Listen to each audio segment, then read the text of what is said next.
but how about this now with the Colts? Week 1 quarterbacks going back since 2016. Another new quarterback. The list is just topsy-turvy. In 2016, it started with Luck. In 2017, it was Tolzien. They went back to Luck. Then Brissett in 2019. Then they had hype with Phillip Rivers in 2020. They went to Carson Wentz. And then last year, of course, even more hype with Matt Ryan. And this year, it's going to be the rookie Anthony Richardson. I mean, yeah, that's incredible. Yeah. Almost as bad as the 1-14 ATS run, week 1 games, going back as well. So a lot of people were chiming in, and yesterday you have to do this.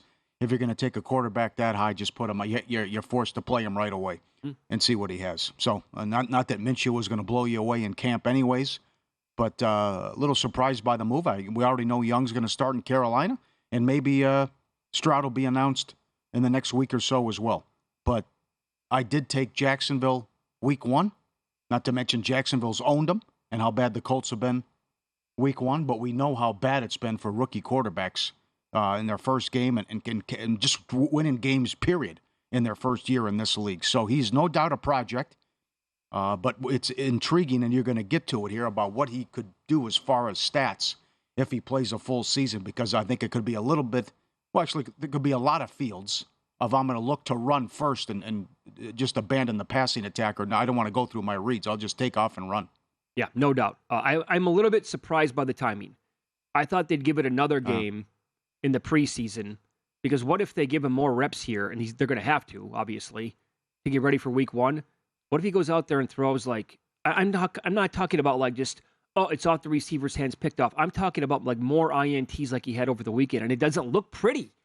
And they're going to go with that guy automatically in week 1. I think there's a chance it's going to be musical chairs at quarterback, potentially, but they made their decision, and he's going to be the guy. I'm surprised the number hasn't moved yet in week 1. That was certainly one of the bets that I looked at firing on yesterday because, and look, when the numbers in the schedule was first released earlier this summer, I said on the air, like, I want the contest to start right now. Like, I want these Vegas contests to start so I can lock in some of these numbers, because I bet a lot of ugly teams in the NFL, especially like home dogs, home divisional dogs. I mean, it's always a great angle in my opinion, and it's been really, really good over the years. This is not one of them that I want any part of. I would like the Browns when they first opened up +3 against the Bengals. Sure, that'd be great. I would look at, in a non-divisional game, Steelers at home +3 against the 49ers when they first opened. Looked at the Jets +3 at home against the Bills on Monday night. I never considered the Colts here +3.5, and in fact, yesterday I went the other way, and I bet the Jags. Even though they're on the road and it's a divisional game, I think the Jags can win, again, a bunch of games this year. That division, 10, 11, 12, 13 games. I think the Colts are going to be like a 5-win team. Do you think, I would agree with that too, do you think they have found their quarterback? Do you think he'll be the long-term answer, or are they going to be in the draft taking a guy in the next 3 years again down the road? Yeah. I mean, he has so much work to do as a passer. Yeah. I mean, put it this way, he's going to make some ridiculous highlight plays this year where you're going to have to like rewind and watch it like 2 or 3 times. Like, what did I just watch? How did that just happen at quarterback?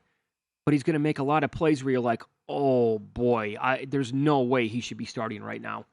So there will be some good. I think there's going to be a lot of bad with Richardson. I don't think he's anywhere close to being ready as a passing quarterback, but he's like, the numbers don't lie, right? He is the biggest freak or the most athletic quarterback ever with his speed, what he can do with like the drills, the combine numbers. Nobody has ever touched this guy with the numbers.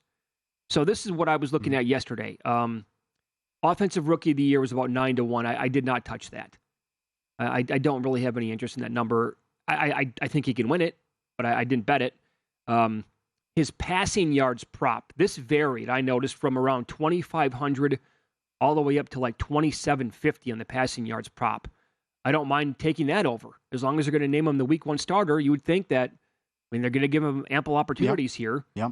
I did look at, and I did get down on most passing yards by a rookie. And that was all over the map again. That was from what I noticed at different books, between 18 and 22-1. Most rushing yards by a quarterback. What do you think about that one? That was between 4 and 7-1. You're going to have Fields ahead of him, Lamar Jackson, Ooh. Jalen Hurts. Yeah, well, I think Jackson and Hurts are going to dial it down, though. Take it back, and now you don't want to So get do hurt. I. Maybe the same thing with Fields. Well, staying with that theme, will he have 10-plus rushing touchdowns is 6-1, and will he have the most touchdowns by a quarterback is 12-1. I don't mind either one I of could those. see. I like the last one there. Sure. Where you're talking about a lot of sneaks and stuff, and everyone should copy what the Eagles did anyways, especially if you get in the red zone. Yeah, if you can find most rushing yards by a quarterback at 7-1, I don't hate that one. How about 1,000 yards? Sure. Plus 450, good enough or no? They probably need a little more. Can you find like alternate rushing yards? I'm sure they have, but I didn't if see you can it, get down to like 800 or something like that, because he's going to. How many times will this kid take off? It's going to be Justin Fields all over again. I think as long as he's going to be in there, this might be my favorite one. How about because the numbers are so out of whack in this market? Most rushing yards by a rookie. Anthony Richardson is in the 30-1 range. That's because Bijan Robinson, can you believe this? He's between minus 5,000 and minus 6,600. They still have two other running backs on their roster. Yes. Algier was really good last year. They have Patterson. And I think that Bijan's going to be used in the passing game quite a bit. Like that number is just, that's absurd to me when I was looking at that yesterday. I can't believe it's that high. Another one that I bet was most INTs here at Circa, he was 45-1. Now, if he's going to play, let's say he starts 15 games this year, I think most INTs will absolutely be something that he's going to be in the mix to win. Yeah, that's wide open. That's not a bad bet. And you saw what it was like last year, too. It comes down to injuries, but still how many Dak threw leading the league and the time he missed. So that's, you figure, 19, 20, not outrageous, certainly doable. Oh, that's what I think that's the range he could be in. If he plays in, I'm hoping now, fingers are crossed, if he would start 15 games, it's an absolutely realistic possibility for him to throw an INT a game. Yeah. So, and 15 will put you like, and I think I'm actually being conservative here.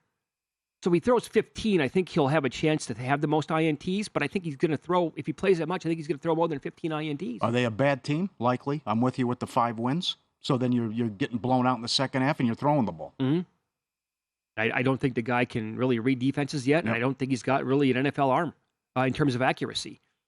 So just, I will say this. I mean, the markets available here in the NFL, great job by some of these books offering all these numbers. So, and like you said, you were betting Jacksonville, as was I. I don't even mind like betting them on the money line, minus 180. That has all the makings. Indy's terrible week 1 for whatever reason, and the Jacksonville has owned them for like 8-10 years going back. It's ridiculous. Yeah. How about some of these point spreads week 2? Oh. I mean, you mentioned it a little bit quickly yesterday, but there's 3 games where it's at least 6.5. Atlanta was 7. It's come back down, but what Kansas City's laying 7.5, and the Seattle game as well. So this is wild. What you see some of these point spreads, and still the Monday night game, even though they've won 24 in a row. But the Ravens are a small favorite only against Washington. I'm surprised by that. Yeah, I mean, I have Huntley, Johnson, and Brown. I have to love that coming in with the rotation. We talked about this on Monday, right? If you've been betting Ravens to win these games going back a handful of years, you need to bet them until they lose a game. I have to bet them on the money line again on Monday night. Just have to. And so I don't think it's going to go much lower. I think probably now is the time to get in on that. Visit VSiN.com to get current odds, listen for free, find showtimes, and download VSiN sports betting podcasts.